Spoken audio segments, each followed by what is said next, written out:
अस्सलाम वालेकुम नाजरीन, मैं हूं आपका मेज़बान अली उस्मान वट्टू और आप देख रहे हैं PSP KG न्यूज़। नाजरीन, कुछ मज़ीद खबरों और अपडेट्स के साथ आपकी खिदमत में हाजिर हुआ हूं। और सबसे पहले तो बात करेंगे कल की इमरान खान साहब की गुफ्तगू, अडयाला जेल से क्या उनका पैगाम आया है वो आपके सामने रखूँगा। काफ़ी गुफ्तगू की खान साहब ने।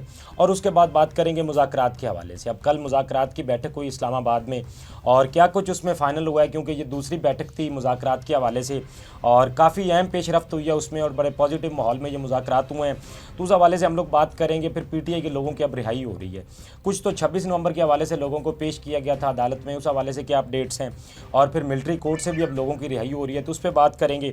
और साथ ही साथ अब खान साहब के दो बड़े इंपॉर्टेंट केसेस भी जो है अदालत में लग गए हैं, तो उसमें उस हवाले से क्या डिटेल्स हैं वो भी इंशाल्लाह आपके सामने रखूँगा। तो इस ब्लॉग को आपने आखिर तक ज़रूर देखना है। गुफ्तगू का आगाज़ खान साहब की गुफ्तगू से कर लेते हैं। और खान साहब ने कल क्या कहा है। सबसे पहले तो जी उन्होंने सबको नया साल मुबारक हो। 2025 हकीकी आज़ादी का साल है, जिसमें घुटनों पर आइस जाली और फस्ताई निज़ाम को शिकस्त होगी इंशाल्लाह। दोबारा से खान साहब ने एक तरह से कह लें कि वो नए साल की मुबारकबाद दी और अपनी गुफ्तगू का आगाज़ किया है। अच्छा जी, मजीद उन्होंने कहा इस आमराना दौर में शख्सी आज़ादियों के खात्मे, बुनियादी कानूनी हकूक़ की पामालियों और अदारों की तबाही ने मुल्क के न सिर्फ समाजी और सियासी निज़ाम को बल्कि कानूनी और माशी निज़ाम को भी तबाह बर्बाद कर दिया है और दरम बरम कर दिया। जिस भोंडे अंदाज में खालिद खुर्शीद को 34 साल की सज़ा सुनाई गई है, इससे साबित होता है कि मुल्क में रूल ऑफ लॉ का खात्मा हो चुका है। क्योंकि जिस तरह से उनको 34 साल की सज़ा सुनाई गई, फिर उनका कार्ड भी जो है ब्लॉक कर दिया गया। अतः कि ये चीज़ें हम श्रीनगर के अंदर देखते थे, कश्मीर के अंदर के वो कश्मीरी रहनुमाओं के कार्ड जो है ब्लॉक कर देते थे और पाकिस्तानी इस पर एहतजाज करते थे। लेकिन आज पाकिस्तान का हाल भी यही हो चुका है और इस हवाले से खान साहब ने भी बात की। और आगे चल के उन्होंने कहा कि मुल्क में रूल ऑफ लॉ का खात्मा हो चुका है और गैर अलानिया बदतरीन आमरीत का राज है। मुशर्रफ दौर में भी हम फ़ौज की मुदाखलत पर तनकीद करते रहे हैं, लेकिन इसके बावजूद हमें इस किस्म की कह लें कि फस्तियत का सामना कभी भी नहीं रहा। उन्होंने कहा कि वकला तहरीक भी उस दौर में आई और सारी चीज़ें चलती रही। उन्होंने कहा फ़ौज की सियासी मुदाखलत के खिलाफ भरपूर तनकीद करते रहे और एजेंसियों ने इस तरह से शहरियों के साथ कभी नहीं किया था जो आज हो रहा है। और उसके बाद उन्होंने कहा जी आईनी अदालत बनाकर पूरे अदालती निज़ाम को भी तबाह किया गया और काजी फ़ायद ईसा की मतलब आप कह लें कि रवायत को बरकरार रखा गया है और ताकि वो कब्ज़ा उनको दिया गया कि काजी की रवायत को बरकरार रखा जाए। मज़ीद उन्होंने कहा जी कि मेरे खिलाफ पिछले साल भी 4 गैर कानूनी फ़ैसले दिए गए थे। सोमवार को अलकादर केस का फ़ैसला भी वैसा ही तवक्को कर रहा हूँ। और साथ ही उन्होंने कहा जी कि ऐसे ही लाकानूनियत पर मबनी फ़ैसले पूरी दुनिया में पाकिस्तान की बदनामी का बायस बनते हैं। मिलिट्री कोर्ट जैसे फ़ैसलों से पाकिस्तान में कानून की हुक्मरानी का खात्मा हो गया है। और मज़ीद उन्होंने कहा जी कि जिस मुल्क में कानून की हुक्मरानी ना हो वहाँ कोई सरमायाकारी करने को तैयार नहीं होता।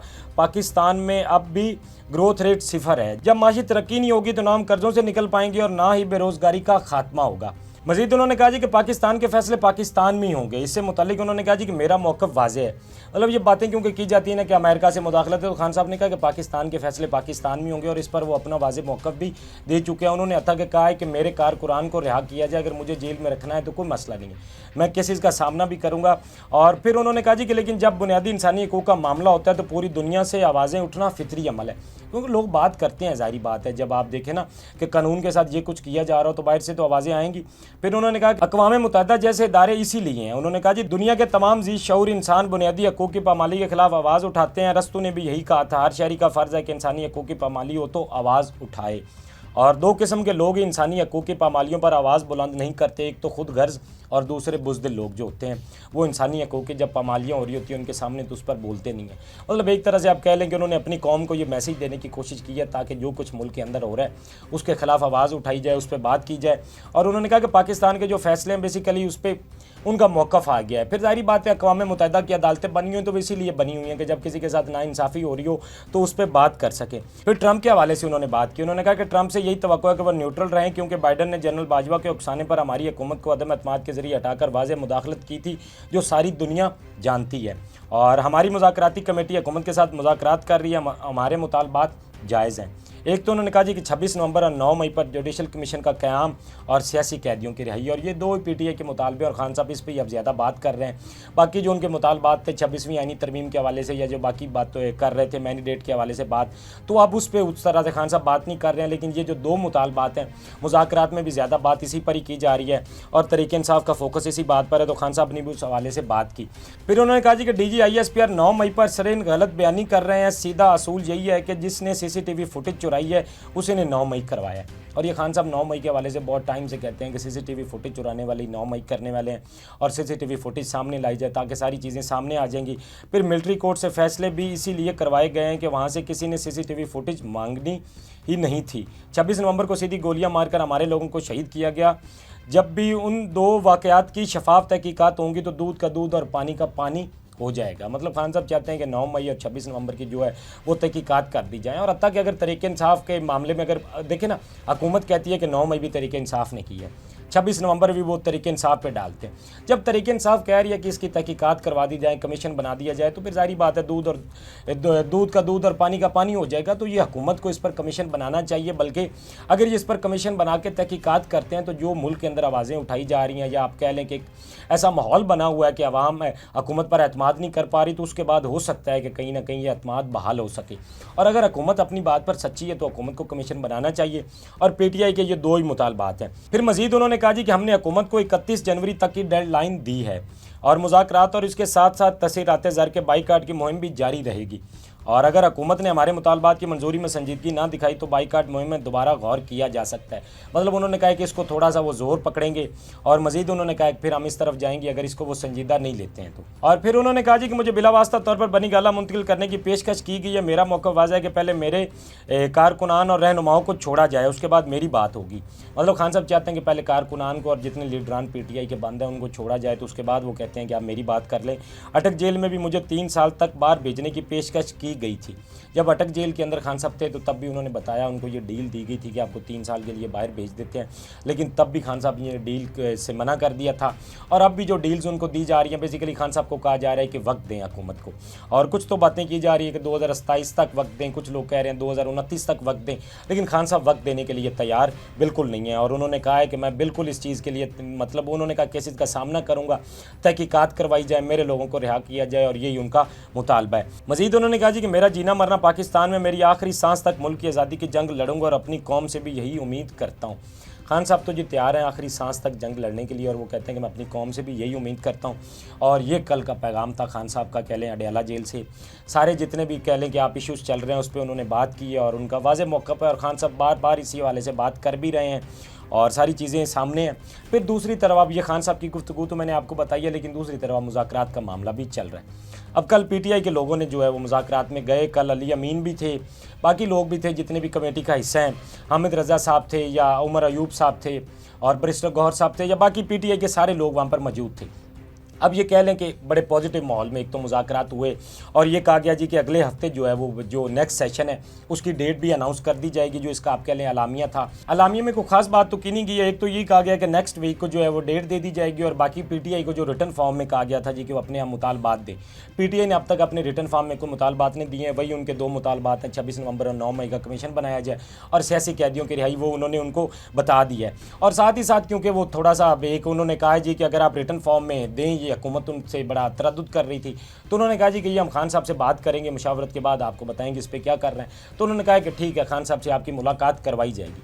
अब मुज़ाकरात के बाद एक चीज़ ये हमने पॉजिटिव देखी है कि खान साहब से मुलाकात जब भी उनके लीडरान चाहते हैं तो उनकी मुलाकात करवाई जाती है, क्योंकि मुज़ाकरात चल रहे हैं तो उनको खान साहब से कोई ना कोई मुशावरत करनी होती है, तो चीज़ें।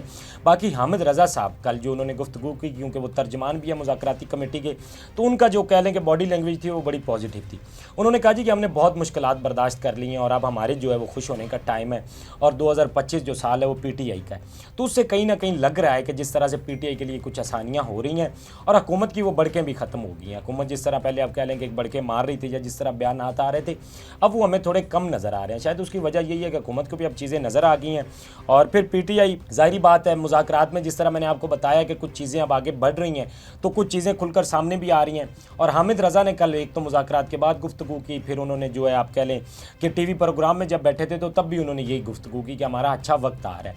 तो उस अच्छे वक्त से मुझे ये लग रहा था कि कहीं ना कहीं PTI के लिए आप कह लेंगे कहीं से कहीं उनको ग्रीन सिग्नल दिया गया और कुछ चीज़ें कह लें कि बेहतरी की तरफ जा रही हैं। बहरहाल ये देखना होगा कि मुज़ाकरात में आगे पेशरफ्त क्या होती है। अब नेक्स्ट वीक जो है वो अगली डेट अनाउंस की जाएगी, अगली डेट क्या आती है, और फिर जो रिटर्न फॉर्म में PTI ने अब तक उनको कोई भी मुतालबा नहीं किया, हुकूमत चाहती है कि ये रिटर्न फॉर्म में करें, तो उस हवाले से भी देखना है कि क्या डेवलपमेंट्स होती हैं। अब आ जाते हैं थोड़ा सा हम लोग जो कोर्ट्स के अंदर लोगों को पेश किया गया। अब कल 26 नवंबर के मामले में तकरीबन आप कह लें कि 300 लोगों को कोर्ट के अंदर पेश किया गया था, और 300 लोगों को जब पेश किया गया था तो उसमें 200 लोगों की तकरीबन ज़मानत मंजूर हो गई है, तो हो सकता है कि उनकी रिहाई मुमकिन हो सके। अब एक तरफ तो ये फिर मिलिट्री कोर्ट से भी कुछ लोगों की रिहाई का आप कह लें कि आ रहे हैं, तो फिर जाहिर बात है उनके पैगामात भी आए जिनको मिलिट्री कोर्ट से रिहा किया गया, तो एक कह लें कि पीटीआई के अंदर ये बड़ी पॉजिटिव चीज़ पाई जा रही है। और कुछ लोगों के हवाले से तो बल्कि जो मिलिट्री कोर्ट से जिन लोगों की रिहाई हुई है उनमें 2 लोगों के हवाले से पीटीआई ये कह रही है कि उन पर शायद तशद्दुद किया गया, क्योंकि उनका ये कहना है कि जब वो गए थे तो वो बिल्कुल तंदुरुस्त थे, वो ज़हनी तौर पर उस तरह तंदुरुस्त नहीं है या उनका ज़हनी तवाज़न ठीक नहीं है। एक तो समी वज़ीर साहब जिनका नाम बताया जा रहा है और एक वकास, ये पीटीआई की तरफ से कहा गया है कि जब ये गए थे तो ये बिल्कुल ठीक थे। पीटीआई का मतलब ये मानना है कि इन पर मिलिट्री कोर्ट में जब ये थे तो मिलिट्री कोर्ट की तहवील में थे तो इन पर कोई तशद्दुद किया गया है। तो इस हवाले से देखना, एक तो समी वज़ीर के हवाले से बताया जा रहा है कि ये हॉस्पिटल में एडमिट है, और बाकी मैंने आपको बताया कि तकरीबन अब जिस तरह से ये लोगों की रिहाई हो रही है, 200 प्लस लोगों की एक तरफ रिहाई, फिर मिलिट्री कोर्ट से रिहाइयाँ, तो ये अब ये नहीं कह सकते हैं कि मुज़ाकरात की वजह से हो रहा है, क्योंकि ये चीज़ें आगे बढ़ रही थी और ज़ाहिर बात है ये ट्रायल चल रहे थे, तो ये कुछ उस वजह से भी आप कह लें कि अब क्योंकि वक्त भी बहुत ज़्यादा हो चुका है इन चीज़ों को जब से ये चल रही हैं, तो कुछ लोगों की भी रिहाइयाँ मुतवक्को हो रही हैं। तो ये कुछ आप कह लें कि कोर्ट्स के हवाले से था। फिर अब 2 जो बड़े इंपॉर्टेंट केस है जिनकी कह लें आप डेट जो है वो कंफर्म कर दी गई है। एक तो जो मिलिट्री कोर्ट्स के हवाले से केस था जिसमें आप कह लें कि ये आईनी बेंच के सामने रखा गया था और आईनी बेंच ने इस पर फैसला दिया था जी कि ये सज़ाएँ सुनाई जाएँ।